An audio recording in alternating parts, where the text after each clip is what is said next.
So my dear friends, मैंने पहला class में जो ये टॉपिक चल रहा है that is contract costing. So contract costing में मैंने पहला क्लास में बता दिया what is the meaning of contract costing this and what. देखिए, ये जो बिल्डिंग कंस्ट्रक्शन हो गया, रोड कंस्ट्रक्शन हो गया और ब्रिजेस वगैरह में कॉन्ट्रैक्ट कॉस्टिंग यूज होता है। और टाइप ऑफ कॉस्टिंग में मैंने बताया process costing, then your contract costing, batch costing, single costing, operating costing, then multiple costing and your multiple costing and job costing is the type of technique of costing sir. The schema define the cost contract costing क्या है? It is a particular costing system technique of costing where there is a long term work is carried on for specific demand or particular person or maybe any persons and for long duration as per the nature। और मैंने features मैंने cover किया था। Large size पे use होता है, more than 1 year completion के लिए टाइम लगता है और size of the contract is more and factory में काम नहीं होता है, generally it is in the sites और ऑल द लेबर और expenses which are directly charge to the contract account. And next features दो था, it is a cost unit cost और कॉस्ट सेंटर को माना जाता है। Each contract is separate contract account is prepared for separate individual contract and it is generally made for the long term period. And contractee जो है contractor को payment देता है। और नेक्स्ट हो गया आपका पेनल्टी हो गया आपको, generally it is made for the delay payment और delay delivery of work. So these are the some of the features of contract costing. So next हो गया attribute to the contract. What are the expenditure which are attribute to the contract account? जैसे land cost हो गया, मैं all the जो है element of cost, material, labor expenses, depreciation of the plant, ठीक है, आपका drawing, designing, maintenance, all other expenses जैसे हो गया guarantee, warranty, penalty cost और charge to the contract account, attribute to the contract account, and which are not attributed to the contract account are the administrative, research, development expenses and some depreciation of the plant machinery which are ideal, or the cost of the return material on consumed materials or profit loss on any sale of the plant. These are costs which are not attributed to the contract account. Then हम लोग पढ़े थे difference between the job and contract costing में क्या difference था। तो basic पढ़ा था साइज में, तो कॉन्ट्रैक्ट कॉस्टिंग बहुत बड़ा साइज है एंड जॉब कॉस्टिंग का छोटा साइज है। नेक्स्ट हो गया place of work, generally contract costing जो है साइट्स पे होता है बट इन फैक्ट्री प्रीमिसेस पे जॉब होता है costing. Then time contract costing जो है लॉन्ग टर्म के लिए होता है but job costing for short term के लिए होता है। और पेमेंट प्राइस इन कॉन्ट्रैक्ट आपका पार्शियली पेमेंट होता है as per the work completion, और जॉब कॉस्टिंग में काम कंप्लीट होने के बाद पेमेंट होता है। देन इन्वेस्टमेंट जो है इन contract costing more investment required होता है but in job costing less investment required होता है। And nature of expenses in contract costing is direct, जो भी एलिमेंट ऑफ कॉस्ट है डायरेक्ट इनडायरेक्ट होता है but in case of contract costing it is generally direct होता है all in nature. Next हो गया आपका कॉन्ट्रैक्ट कॉस्टिंग प्रोसीजर क्या है। So how you are preparing the contract costing, how you prepare the contract account. So contract costing procedure. So each contract is allocated to the distinct number. A separate account is opened for the each contract. Means there is a separate account is made for the each contract.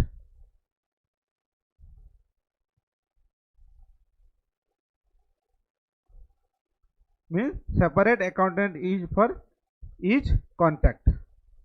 Then direct cost जैसे हो गया आपका हो गया material, labour and supervisory और expenses, depreciations on plant और सब contract. मतलब एक कॉन्ट्रैक्ट ए जो है एक पर्सन को दिया गया और वो कॉन्ट्रैक्ट जो है बी को दे दिया। तो contractor a contractor 2, contractor 1, contractor 2। So contractor 2 क्या है, सब कॉन्ट्रैक्ट है। मीन्स कॉन्ट्रैक्टर ए क्या हुआ, उसका काम जो है दूसरा को दे दिया। मीन्स कुछ पोर्शन ऑफ द काम, जैसे एक रोड बन रहा है सपोज 50 किलोमीटर का, तो क्या 50 किलोमीटर में 10 kilometre some other contractor is working.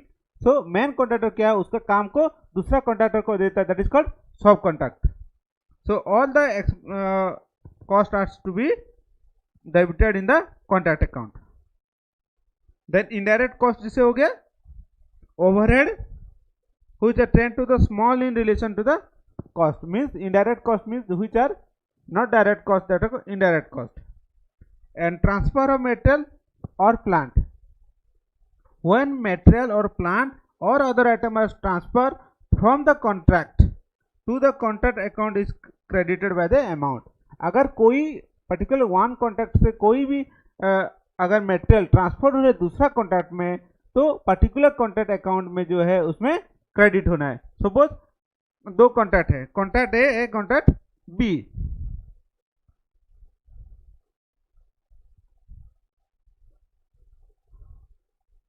Suppose a contract one है, ए कॉन्ट्रैक्ट बी है. सो यहाँ जो है कोई भी अगर ट्रांसफर हुआ यहाँ आएगा और यहाँ आपका यहाँ जुड़ जाएगा. ठीक है. So this is all about the this point, transfer of the material. Any material which is transfer from the one contract to the another contract. तो पहला जो कॉन्ट्रैक्ट से ट्रांसफर होगा वहां पर क्रेडिट होगा और जहां पर जाएगा वहां डेबिट हो जाएगा. Then contract price. Contract price is also credited with the contract price. The contract account is credited with the contract price. जो भी कॉन्ट्रैक्ट प्राइस है कॉन्ट्रैक्ट अकाउंट का कौन सा साइड में रहेगा, क्रेडिट साइड में. हम लोग देखेंगे फॉर्मेट में. Then profit loss. Any balance of contract represent the profit loss which are transfer to the profit loss account. जो भी ये कॉन्ट्रैक्ट का जो है बैलेंस जो है कितना खर्चा हुआ और कितना पैसा मिला, तो डिफरेंस जो हो गया आपका प्रॉफिट और loss, that is transferred to the profit loss account. And however the contract is not completed within the financial year, only part of the profit is taken to the account and remaining profit will be reserved to meet the contingency loss for completing of the work. Means अगर total काम long term के लिए हो रहा है तो कुछ profit जो है रिजर्व में रखा जाता है कि फ्यूचर में अनसर्टेनिटी को अवॉइड करने के लिए और उसको डील करने के लिए. Then type of contract. So there are different type of contract. So generally तीन type of contract है, fixed contract, then cost plus contract and last is escalation clause or contract with escalation clause. So what is fixed contract? मतलब मैं बोलूँगा आपको कि मेरा एक building construction करना है. सो सपोज मैं आपको एक बिल्डिंग दे दी, मेरा जो है बंगलो बनाना है. मैं बोलूँगा आपको कि इसका जो कॉस्ट है 50 करोड़ रुपीज़ है. तो मैंने बोला कि 50 करोड़ में आपको काम करना है, that is called fix price. ठीक है. और सपोज मेरा जो बंगलो है मैं आपको बोलूँगा कि आप कॉन्ट्रैक्टर को बोलूँगा, कॉन्ट्रैक्टर एक्स को बोलेंगे ये आप मेरा जो बंगलो है आप बना देना, जितना खर्चा होगा उसके प्रॉफिट. जो सो फॉर एग्जाम्पल मैं बोला उसको कि मेरा जो जितना खर्चा होगा, मेरे 40 लाख फॉर एग्जाम्पल 40 करोड़ खर्चा हुआ और मैं बोलेगा जितना खर्चा होगा उससे 10% आपको प्रॉफिट ऐड करके दूंगा, that is cost plus contract. समझ में आया. तो 10% मतलब 40 करोड़ खर्चा हुआ है प्लस 10% जितना होगा, फॉर एग्जाम्पल 4 करोड़ हुआ तो 44 करोड़ रुपया उसको देना पड़ेगा, that is called cost plus. Means what is the cost incurred plus some percentage of profit is called cost plus contract. Then contract with escalation, it is a combination of fixed plus your cost plus contract. Means क्या होता है इसमें, एक contract तो दिया जाता है particular period के लिए, but there are some expenditure which are escalated. जैसे हो गया मेटल का प्राइस बढ़ गया, जैसे सीमेंट हो गया और रॉड हो गया, मीन्स ऑल यू कैन से cement and you can say whatever irons or plates or wood or maybe labor cost बढ़ गया. So cost is incurred, whatever the cost incurred और contract price जितना रहता है और उसके बाद जो है escalation होता है, मीन्स बढ़ जाता है. तो cost जितना हुआ प्लस escalation price ऐड करते जो प्राइस दिया जाता है, that is called contract cost. So these are the type of contracts. So first is fixed price contract. It is in fixed in agreed. Means both the party are agree on the particular contract. Then deduction is made for the defect or penalty. So any defect is made by the contractor, that amount is to be deducted from the contract price. On extra money for additional work means अगर कोई काम किया, suppose मैं बोलूँगा मेरा एक building है, आपको बेंगलो है बनाना है, ठीक है, इसका 50 करोड़ रुपीस दाम है, तो मैं बोलूँगा नहीं ये मेरा कॉन्ट्रैक्ट में इतना ही बना था, बट मैं बोलूँगा कि ना एक गैरेज और बना देना साइड में. So if some additional work is done, so additional amount has to be paid extra. मैं बोलूँगा 2 करोड़ रुपये एक्स्ट्रा आपको दे दूंगा. So that is what called extra money paid for the additional work. Then cost plus contract is the compensation for the cost actual incurred by the contractor plus percentage of cost में lump sum amount में भी हो सकता है. Means suppose मैं building बनाने के लिए मैं बोलूँगा 40 करोड़ रुपया दूंगा प्लस 10% जो है आपको एक्स्ट्रा दूंगा. सो जब भी charge, so 44 crore will be the contract price. Then cost with escalation is the mixture of both the above. Means a और बी, इसका मिक्सचर जो है ये a plus b. And price will be increase at the metal cost or labor cost, means any escalation will be added. So this is the type of contract. तो हम लोग detail पढ़ते हैं.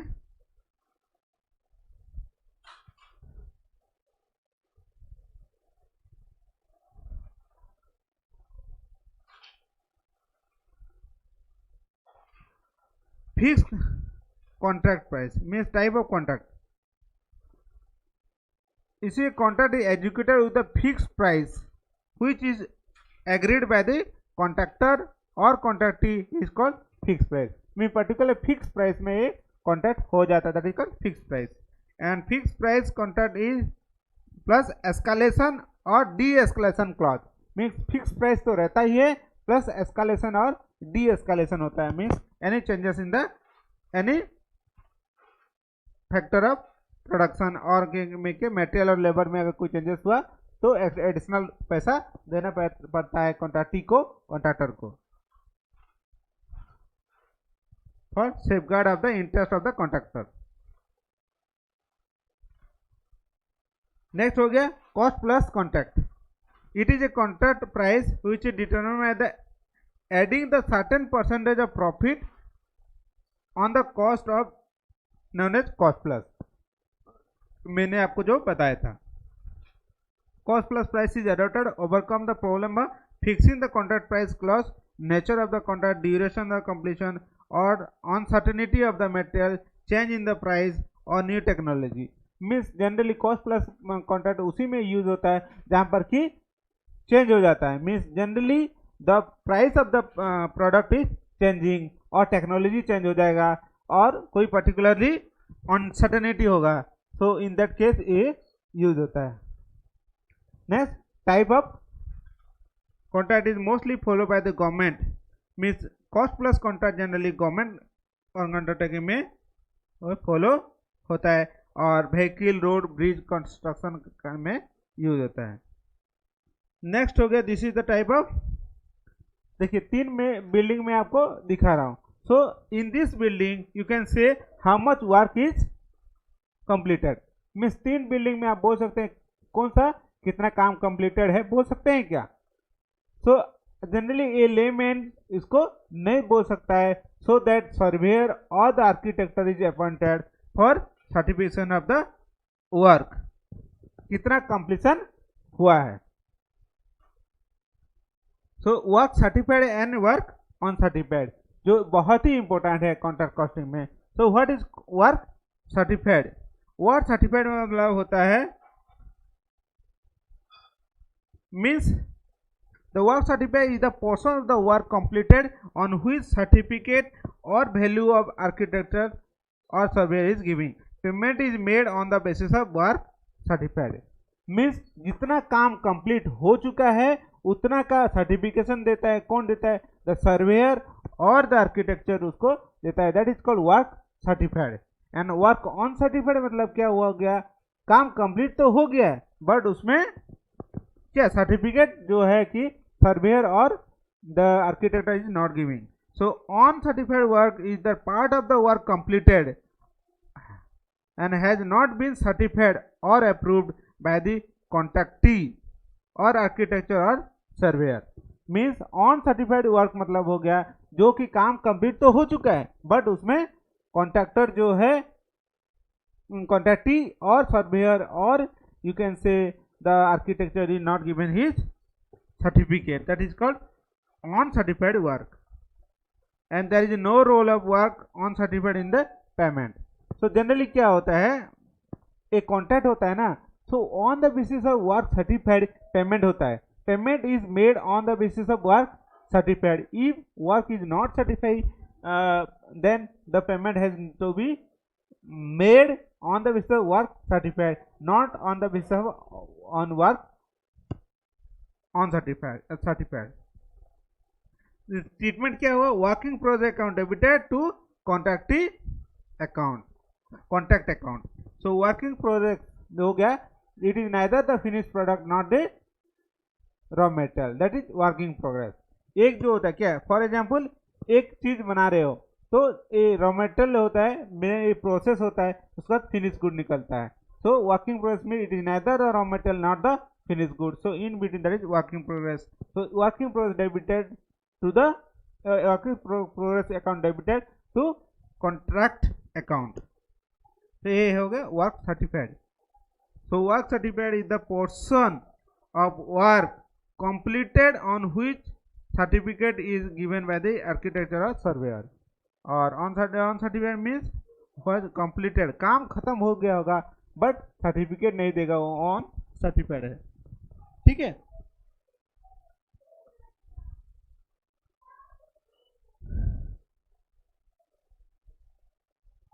सो देखिए एक एग्जांपल मैंने यहाँ पर दिया हूँ आपके लिए. 1/4/2015 to 31/3/2016 on financial year work done certified हो गया इतना एंड वर्क ऑन सर्टिफाइड हो गया इतना. सो this is the work certified and this is called work on certified. Total इतना है. तो 1/4/15 को जो है starting of the year, starting of the construction of the building construction हुआ. और 31/10/2015 को assessment done by the architecture. ये आपका वर्क स्टार्ट हुआ और ये मिड ये हो गया मिड, ये सर्टिफाई किया एंड 31 को एंड ऑफ द ईयर जो है पेमेंट उसको दिया जाएगा, क्लोजिंग अकाउंट ऑफ कॉन्ट्रैक्ट. ठीक है. तो work has to be done on the basis of work certified and this is on certified. ये स्टार्टिंग हो गया, ये आपका particular in this date work has to be certified and this is work on certified. तो total work इतना है building construction का. ठीक है. Then profit on incomplete contract. What is profit on incomplete contract?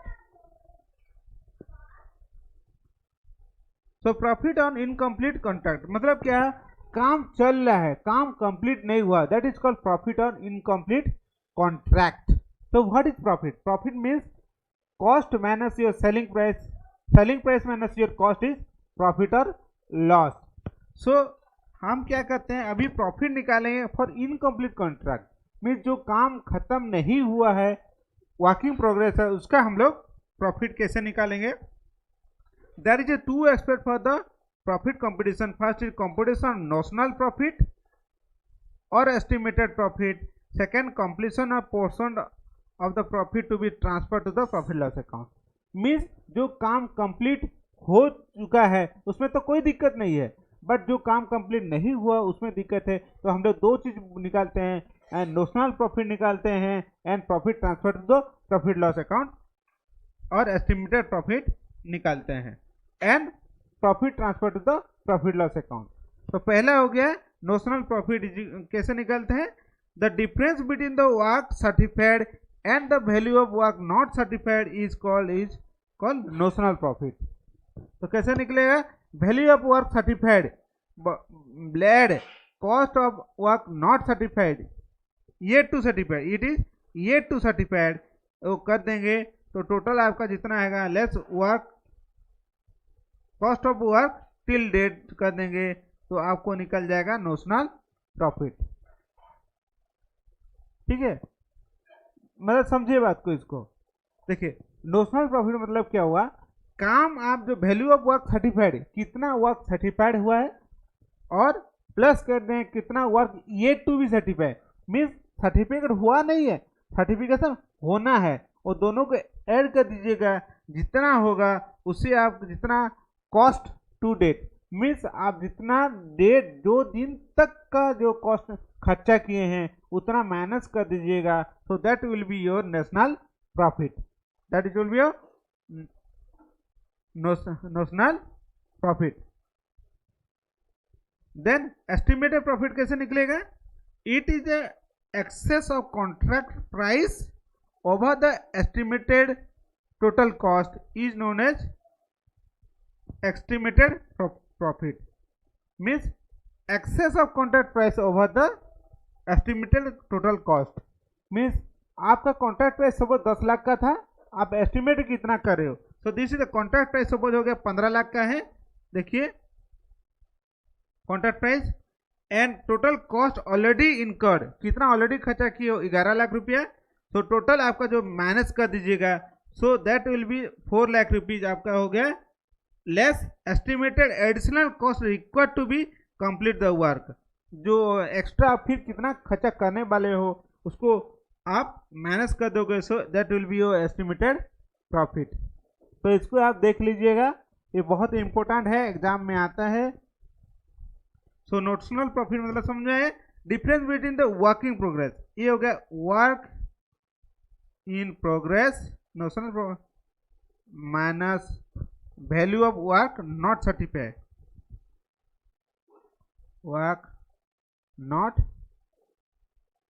certified, और this is contract price minus your estimated total cost, CP contract price minus, जैसे ये हो गया contract price minus total already incurred, ये हो गया आपका profit और लॉस ऑन इनकम्प्लीट।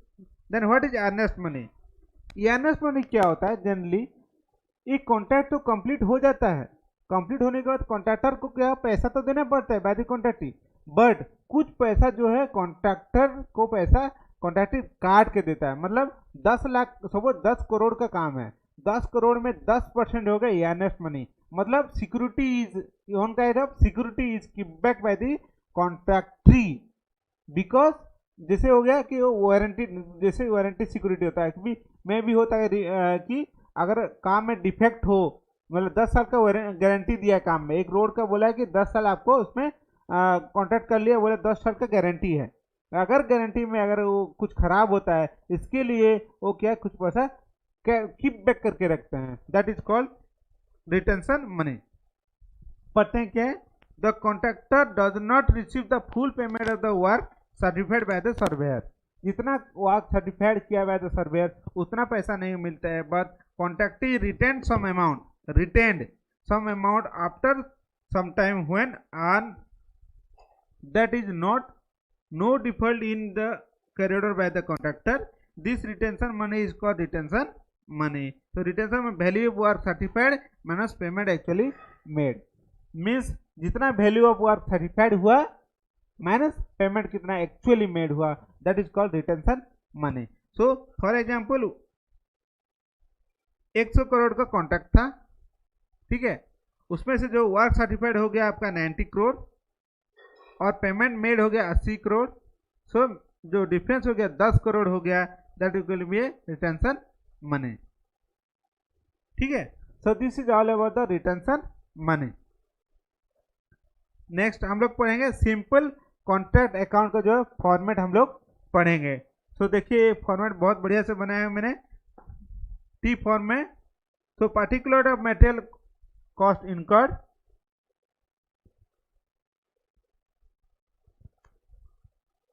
डेबिट में क्या होगा, सब खर्चा होगा।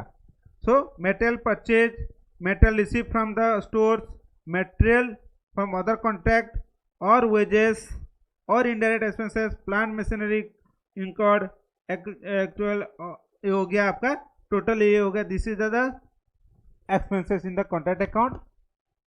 और टोटल जो है ये आपका work certified, particular work certified and work on certified, ये हो गया। फिर material return to the store, material send to the other contract, cost of material sold और मेटेरियल ऑन हैंडलिंग और प्लांट हैंडलिंग। और जो डिफरेंस आएगा ये टोटल का और ये टोटल का डिफरेंस हो गया प्रॉफिट और लॉस, ये हो गया डिफरेंस, बैलेंसिंग फिगर, ये हो गया नोशनल प्रॉफिट। करेक्ट डाउन, ठीक है। जैसे मैंने आपको ऑलरेडी बताया हूँ ये चीज, ये सिंपल कॉन्ट्रैक्ट अकाउंट का फॉर्मेट है।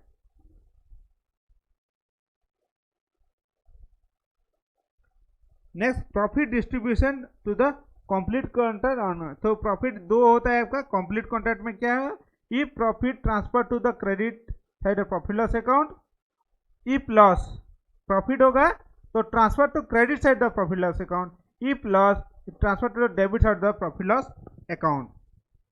अगर इनकम्प्लीट कॉन्ट्रैक्ट है, अगर कंप्लीट कॉन्ट्रैक्ट है तो क्या होगा, if profit it is a part of the credit side of the profit loss account as per the work completed a WIP, if loss transfer to the debited of profit loss account, ठीक है। so this is all about the profit distribution of the costing। so अगर ये आपका ये complete है, देखिए profit loss account debited to the credit side of profit loss account,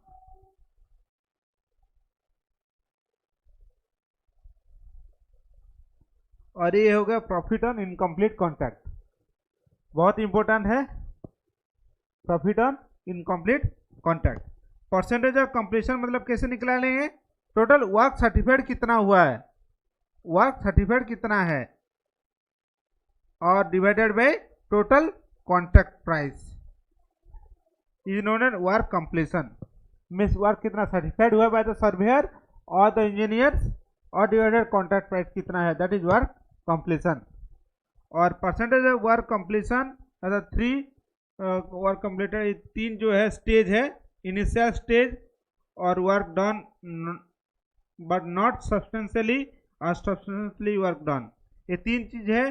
तो percentage of work completion अगर 0 से 24% हो तो no profit will be transfer to profit loss account, और अगर 25 से 50% का अंदर है तो 1/3 हो गया into notional profit by cash received by work certified, और 50% से 100% तक हुआ है तब होगा 2/3 हो जाएगा अब notional profit into cash receive by work certified, ठीक है। ये बहुत इंपॉर्टेंट है, ये देख लीजिए। Means amount transfer to the PL account, amount transfer to the PL account means initial stage और substantial work not done, substantial work done, मतलब कितना completion stage है यहाँ, means 0 to 24, तो no profit, फिर 1/3 और 2/3, और सेम ये फॉर्मेट सेम है, notional profit into cash received by work certified।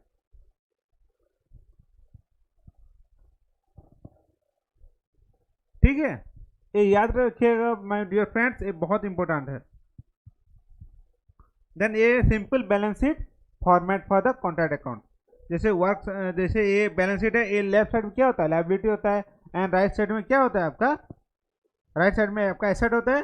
तो वर्किंग प्रोग्रेस को कैसे दिखाएंगे, working progress is equal to work certified plus work on certified, work certified plus on certified, ये दोनों को ऐड कर दीजिएगा, ये दोनों को ऐड होगा, लेस कैश रिसीव कितना किए, और फिर WIP रिजर्व कितना किए, माइनस कर दीजिएगा, टोटल इतना आ जाएगा, less plant in hand, less depreciation means gross, gross से डेप्रिसिएशन माइनस कर देंगे तो नेट होगा जो प्लांट का वैल्यू उतना होगा, लेस मटेरियल हैंडलिंग खर्चा कोई भी होगा, या कैश कितना खर्चा होगा तो ये माइनस कर दीजिएगा। और लायबिलिटी साइड में जैसे प्रॉफिट लॉस अकाउंट हो गया, कॉन्ट्रैक्टी अकाउंट हो गया, पार्टी का अकाउंट हो गया, और अनपेड एक्सपेंसेस कितना बाकी है, और अनपेड वेजेस कोई बाकी होगा तो that will be your liability. तो ये टोटल बैलेंस शीट का फॉर्मेट है। So this is all about the contract costing. Next में हम लोग देखेंगे क्या प्रोसेस है और कैसे कॉन्ट्रैक्ट अकाउंट हम लोग बनाएंगे। सो थैंक यू मेरी friends, thank you for watching, thank you very much. तो कॉन्ट्रैक्ट अकाउंट में मैंने आज पढ़ा दिया बेसिक ऑफ कॉन्ट्रैक्ट अकाउंट, कितना अकाउंट ट्रांसफर करेंगे और प्रॉफिट लॉस अकाउंट का और details. So thank you friends.